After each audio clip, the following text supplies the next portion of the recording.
Leitura diária da Bíblia. Hoje, dia 28 de novembro de 2024, iremos ler dos capítulos 11 ao 16 da Carta de Paulo aos Romanos. O futuro de Israel, capítulo 11. Então eu pergunto, será que Deus rejeitou o seu povo? De modo nenhum, porque eu também sou israelita, da descendência de Abraão, da tribo de Benjamim. Deus não rejeitou seu povo, a quem de antemão conheceu. Ou vocês não sabem que a Escritura diz a respeito de Elias, como pediu com insistência diante de Deus contra Israel, dizendo: Senhor, mataram os teus profetas, derrubaram os teus altares. Sou o único que sobrou, e procuram tirar minha vida. Mas qual foi a resposta divina? Foi esta: reservei para mim 7.000 homens que não dobram os joelhos diante de Baal. Assim também nos dias de hoje sobrevive um remanescente segundo a eleição da graça. E se é pela graça, já não é pelas obras. Do contrário, a graça já não é graça. Que diremos então? O que Israel buscava, isso não alcançou. Mas a eleição conseguiu isso. Os demais foram endurecidos, como está escrito. Deus lhes deu um espírito de profundo sono, olhos para não ver e ouvidos para não ouvir, até o dia de hoje. E Davi disse: que a mesa deles se transforme em laço e armadilha, em tropeço e punição. Que os olhos deles se escureçam, para que não vejam e fiquem para sempre encurvadas as suas costas. Então eu pergunto, será que eles tropeçaram para que caíssem? De modo nenhum. Mas pela transgressão deles, a salvação chegou aos gentios, para fazer com que os judeus ficassem com ciúmes. Ora, se a transgressão deles resultou em riqueza para o mundo, e a diminuição deles resultou em riqueza para os gentios, quanto mais a plenitude deles.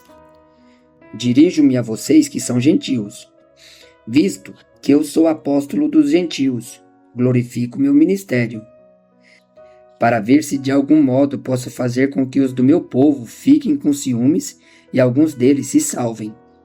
Porque se o fato de eles terem sido rejeitados trouxe a reconciliação ao mundo, que será o seu restabelecimento senão vida dentre os mortos? E se forem santas as primícias da massa, igualmente será santa a sua totalidade. Se for santa a raiz, também os ramos o serão. Se, porém, alguns dos ramos forem quebrados, e você, sendo oliveira brava, for enxertado no meio deles, e se tornou participante da raiz e da seiva da oliveira, não se glorie contra os ramos. Mas se você se gloriar, lembre que não é você que sustenta a raiz, mas é a raiz que sustenta você. Então você dirá: alguns ramos foram quebrados para que eu fosse enxertado. Correto.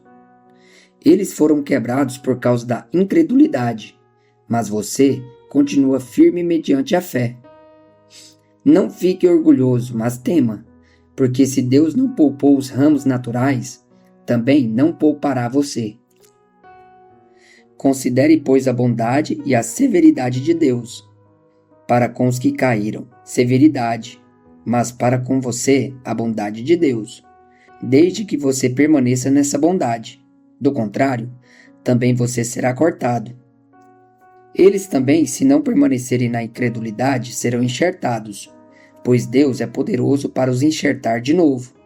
Pois, se você for cortado daquela que por natureza era uma oliveira brava e contra a natureza foi enxertado numa oliveira boa, quanto mais esses, que são ramos naturais, serão enxertados na sua própria oliveira. A bondade de Deus para com todos. Porque não quero, irmãos, que vocês ignorem este ministério, para que não fiquem pensando que são sábios.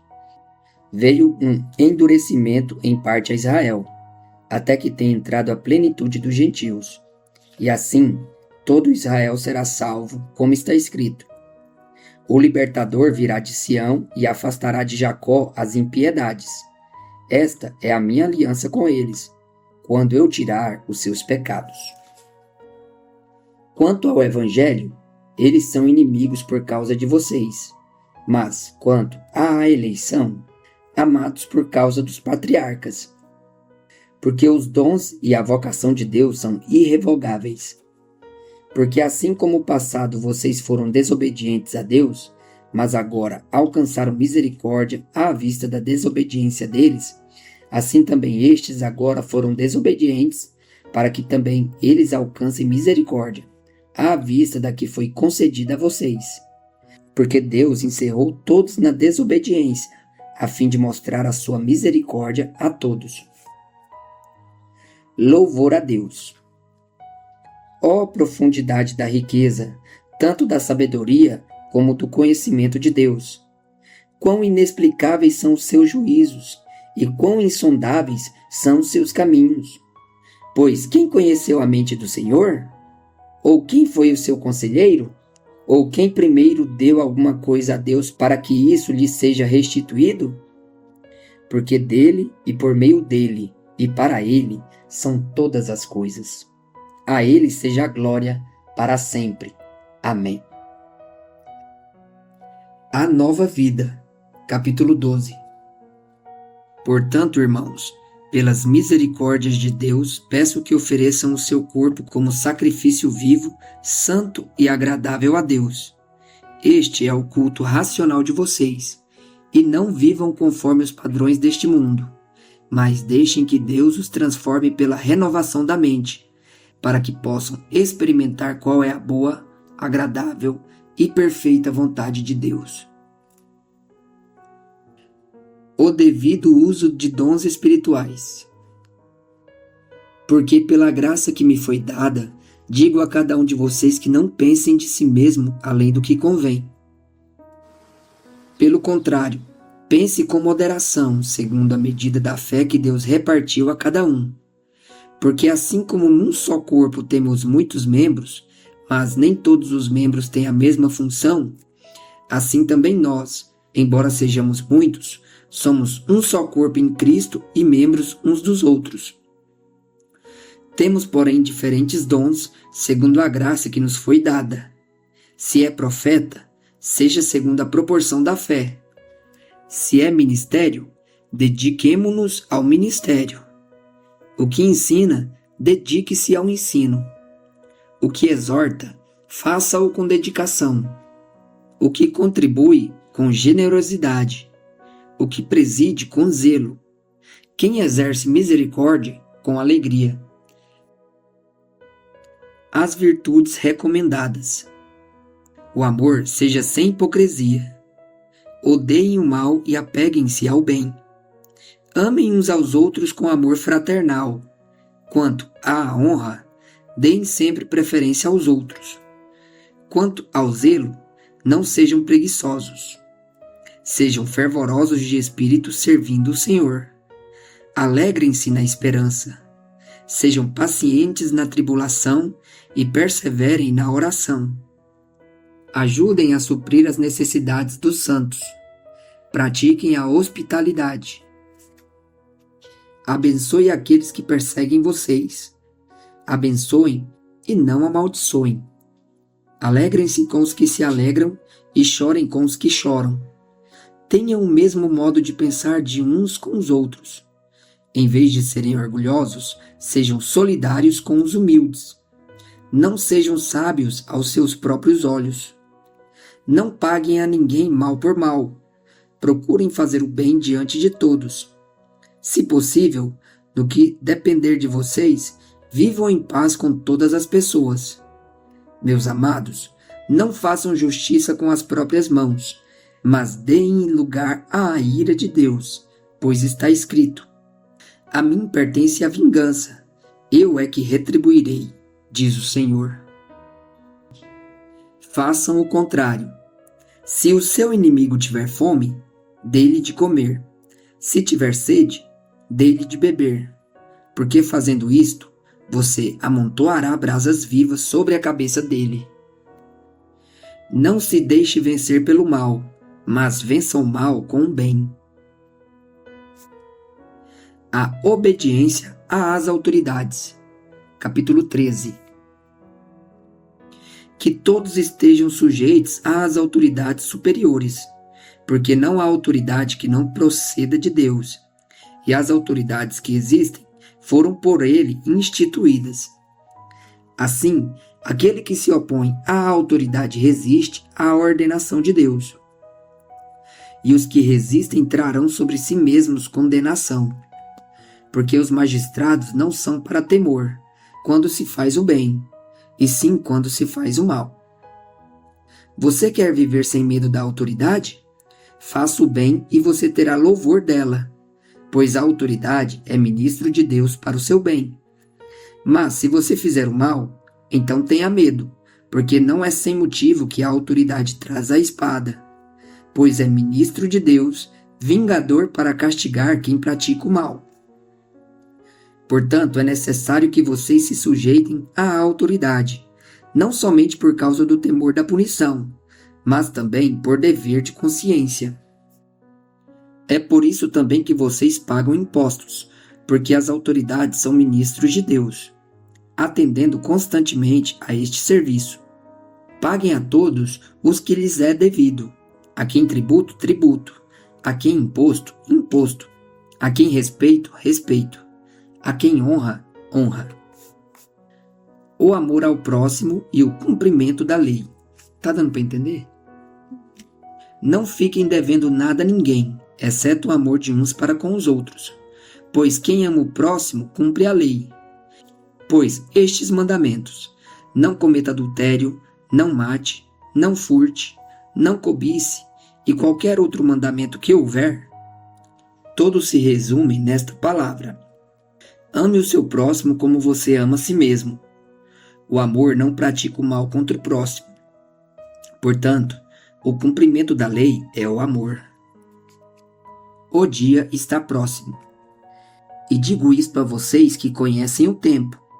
Já é hora de despertarem do sono, porque a nossa salvação está agora mais perto do que quando no princípio cremos. Vai alta a noite, e o dia vem chegando. Deixemos, pois, as obras das trevas e revistamo-nos das armas da luz.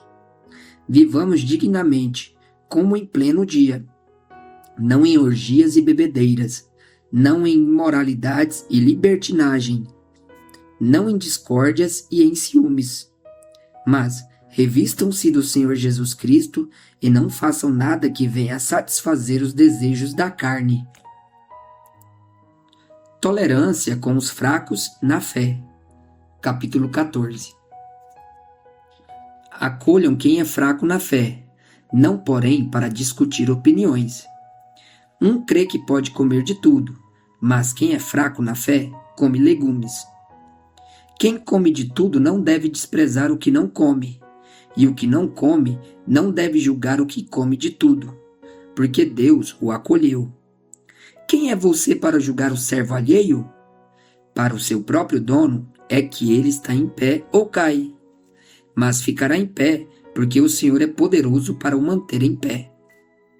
Alguns pensam que certos dias são mais importantes do que os demais, mas outros pensam que todos os dias são iguais. Cada um tem a opinião bem definida em sua própria mente. Quem pensa que certos dias são mais importantes, faz isso para o Senhor. Quem come de tudo, faz isso para o Senhor, porque dá graças a Deus. E quem não come de tudo, é para o Senhor que não come e dá graças a Deus, porque nenhum de nós vive para si mesmo, nem morre para si. Porque se vivemos, é para o Senhor que vivemos. Se morremos, é para o Senhor que morremos. Quer pois vivamos ou morramos, somos do Senhor.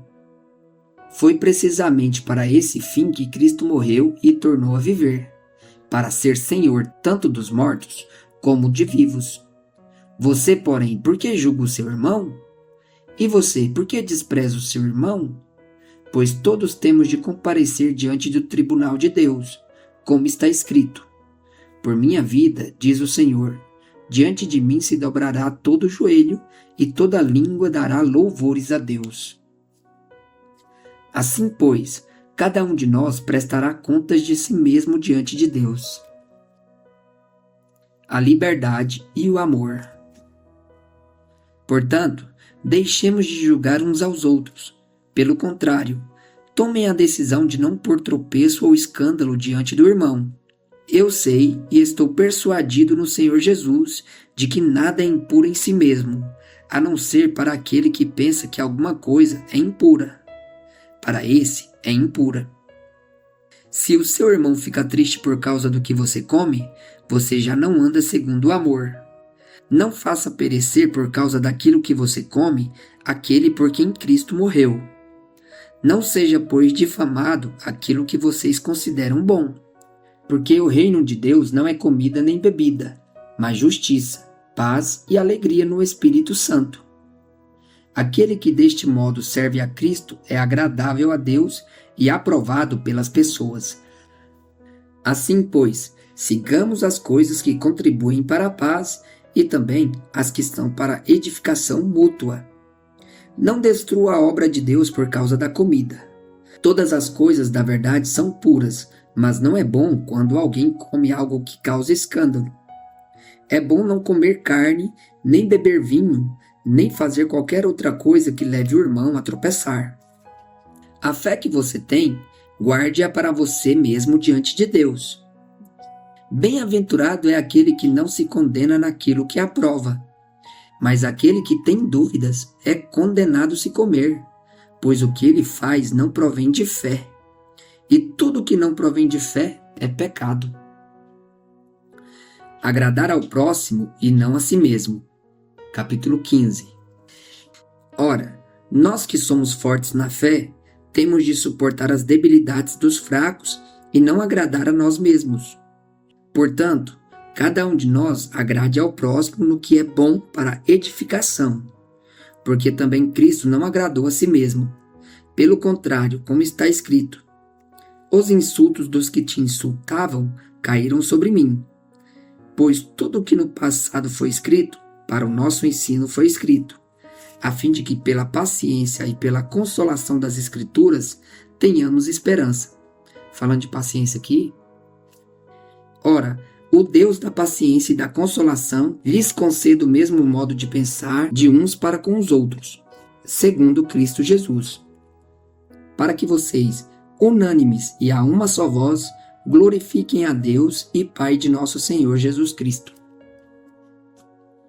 Portanto, acolham uns aos outros, como também Cristo acolheu vocês para a glória de Deus. Pois digo que Cristo foi constituído ministro da circuncisão, em prol da verdade de Deus, para confirmar as promessas feitas aos nossos pais e para que os gentios glorifiquem a Deus por causa da misericórdia, como está escrito. Por isso, eu te glorificarei entre os gentios e cantarei louvores ao teu nome. E também diz, alegrem-se, ó gentios, com o povo de Deus. E ainda, louvem o Senhor todos vocês gentios, e todos os povos o louvem. Também Isaías diz, virá a raiz de Jessé, aquele que se levanta para governar os gentios. Nele, os gentios esperarão. E o Deus da esperança encha vocês de toda alegria e paz na fé que vocês têm, para que sejam ricos de esperança no poder do Espírito Santo. A explicação de Paulo. E eu mesmo, meus irmãos, estou certo de que vocês estão cheios de bondade, têm todo o conhecimento e são aptos para admoestar uns aos outros. Entretanto, eu lhes escrevi, em parte mais ousadamente, como para fazer com que vocês se lembrem disso outra vez, por causa da graça que me foi dada por Deus, para que eu seja ministro de Cristo Jesus entre os gentios, no sagrado encargo de anunciar o Evangelho de Deus, de modo que a oferta deles seja aceitável, uma vez santificada pelo Espírito Santo. Tenho, pois, motivo de gloriar-me em Cristo Jesus nas coisas concernentes a Deus, porque não ousarei falar sobre coisa alguma, a não ser sobre aquelas que Cristo fez por meio de mim, para conduzir os gentios à obediência por palavra e por obras, por força de sinais e prodígios, pelo poder do Espírito de Deus, Assim, desde Jerusalém e arredores até Ilírico, tenho divulgado o Evangelho de Cristo, esforçando-me deste modo por pregar o Evangelho, não onde Cristo já foi anunciado, para não edificar sobre alicerce alheio. Pelo contrário, como está escrito: aqueles que não tiverem notícia dele o verão, e os que nada tinham ouvido a respeito dele o entenderão. Os planos de Paulo. Essa foi a razão por que também muitas vezes fui impedido de visitá-los. Mas agora, não tendo mais campo de atividade nestas regiões e desejando há muitos anos visitá-los, penso em fazê-lo quando em viagem para a Espanha, pois espero que de passagem eu possa vê-los e que vocês me encaminhem para lá, depois de haver primeiro desfrutado um pouco a companhia de vocês. Mas agora estou de partida para Jerusalém, a serviço dos santos, porque a Macedônia e a Acaia resolveram levantar uma coleta em benefício dos pobres dentre os santos que vivem em Jerusalém. Isto lhes pareceu bem e, de fato, lhes são devedores, porque os gentios têm sido participantes dos valores espirituais dos judeus. Devem também servi-los com bens materiais. Tendo, pois, concluído isto, e havendo-lhes consignado este fruto, irei à Espanha, passando por aí. E bem sei que, ao visitá-los, irei na plenitude da bênção de Cristo. Paulo pede as orações. Irmãos, por nosso Senhor Jesus Cristo, e também pelo amor do Espírito, peço que lutem juntamente comigo nas orações a Deus a meu favor, para que eu me veja livre dos rebeldes que vivem na Judéia e que este meu serviço em Jerusalém seja bem aceito pelos santos. Isto para que, pela vontade de Deus, eu chegue à presença de vocês com alegria e possa ter algum descanso na companhia de vocês. E o Deus da paz esteja com todos vocês. Amém. Paulo recomenda Febe, capítulo 16. Recomendo-lhes a nossa irmã Febe, que está servindo na igreja de Cencreia, para que vocês a recebam no Senhor como convém aos santos e a ajudem em tudo que de vocês vier a precisar, porque ela tem sido protetora de muitos, inclusive de mim. Saudações pessoais. Saúdem Priscila e Áquila, meus cooperadores em Cristo Jesus, os quais pela minha vida arriscaram a sua própria cabeça. E isto lhes agradeço, não somente eu, mas também todas as igrejas dos gentios. Saúdem igualmente a igreja que se reúne na casa deles. Saúdem meu querido Epêneto, primeiro fruto da fé em Cristo na província da Ásia. Saúdem Maria, que muito trabalhou por vocês. Saúdem Andrônico e Júnias, meus parentes e companheiros de prisão, os quais são bem conhecidos entre os apóstolos e estavam em Cristo antes de mim. Saúdem Ampliato, meu querido amigo no Senhor. Saúdem Urbano, que é o nosso cooperador em Cristo, e também meu amado Estaques. Saúdem Apeles, aprovado em Cristo. Saúdem os da casa de Aristóbulo. Saúdem meu parente Herodião. Saúdem os da casa de Narciso, que estão no Senhor. Saúdem Trifena e Trifosa, as quais trabalham no Senhor. Saúdem a querida Pérside, que também muito trabalhou no Senhor. Saúdem Rufo, eleito no Senhor, e igualmente a mãe dele, que também tem sido mãe para mim. Saúdem Assíncrito, Flegonte, Hermes, Pátrobas, Hermas e os irmãos que se reúnem com eles. Saúdem Filólogo, Júlia, Nereu e a sua irmã, e também Olimpas e todos os santos que se reúnem com eles. Saúdem uns aos outros com um beijo santo. Todas as igrejas de Cristo mandam saudações. Conselhos finais. Irmãos, peço que notem bem aqueles que provocam divisões e escândalos, em desacordo com a doutrina que vocês aprenderam. Afastem-se deles, porque esses tais não servem a Cristo, nosso Senhor, e sim ao seu próprio ventre. Com suaves palavras e lisonjas, enganam o coração das pessoas simples, pois a obediência de vocês é conhecida por todos. Por isso, me alegro por causa de vocês. Quero que sejam sábios no que diz respeito ao bem e simples no que diz respeito ao mal. E o Deus da paz em breve esmagará Satanás debaixo dos pés de vocês. A graça de nosso Senhor Jesus esteja com vocês. Timóteo, meu cooperador, manda saudações, assim como Lúcio, Jason e Sosípatro, meus parentes. Eu, Tércio, que escrevi esta carta, mando saudações no Senhor. Gaio, meu hospedeiro, e de toda a igreja, manda saudações. Também mandam saudações Erasto, tesoureiro da cidade, e o irmão Quarto. A graça de nosso Senhor Jesus Cristo seja com todos vocês. Amém. Doxologia. Ora, ao Deus que é poderoso para confirmar vocês segundo o meu evangelho e a pregação de Jesus Cristo conforme a revelação do ministério guardado em silêncio desde os tempos eternos e que agora tornou-se manifesto e foi dado a conhecer por meio das escrituras proféticas, segundo o mandamento do Deus eterno, para a obediência da fé entre todas as nações. A este Deus único e sábio seja dada a glória por meio de Jesus Cristo para sempre. Amém.